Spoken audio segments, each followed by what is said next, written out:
నేను నీలాక మాట చెప్పి ఎగ్గొట్టేటోని కాదు. దళితులకు 3 ఎకరాలని ఎగ్గొట్టినావు, దళిత ముఖ్యమంత్రి అని ఎగ్గొట్టినావు, డబల్ బెడ్రూమ్ ఇండ్లు అని ఎగ్గొట్టినావు.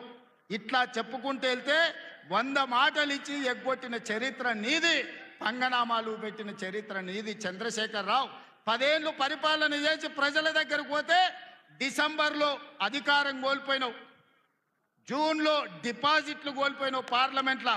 ఇప్పుడు మెదడు కూడా కోల్పోయినట్టే ఉన్నాడు ఆయన, పెద్ద మంచి ఫామ్ హౌస్లో పండుకొని.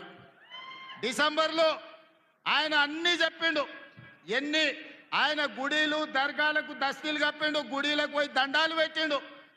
పెట్టిన తెలంగాణ ప్రజలు 10 ఏళ్ళు పెట్టిన ఆయన అరగోసకు ఇవాళ ఆయన గుణపాఠం చెప్పి ప్రభుత్వాన్ని దించిండ్రు. అట్లే అబద్ధాలు చెప్తే పార్లమెంట్లో గుండు 0 ఇచ్చిండ్రు, ఆయన గాడిద గుడ్డి ఇచ్చిండ్రు. అయినా బుద్ధి మారలే. 14 నెలల నుంచి అంట ఆయన ఫామ్ హౌస్లో వండుకొని గంభీరంగా చూస్తుండంటే. ఎవరిని చూస్తున్నావా గంభీరంగా? అచ్చోసిన ఆంబోతులాక నీ కొడుకుని అల్లుని ఊరు మీద వదిలినావు. మైసమ్మ అనేది జాంగీర్పీర్ల దర్గాకు వదిలిన మేకపోతులాక ఊరు మీద పడి మేస్తా ఉన్నారు నీ కొడుకు నీ అల్లుడు. మన జాంగీర్పీర్ల దర్గా కోసుకుంటాం కదా మనం, అట్లా జాంగీర్పీర్ల దర్గాను కూడా మోసం చేసిన 100 కోట్లు ఇస్తాను మా శంకర్ చెప్తున్నాడు. ఇవాళ రాజన్న సిరిసిల్ల ఆలయానికి 100 కోట్లు ఇస్తాను, ఆ దేవుణ్ణి మోసం చేసినావు.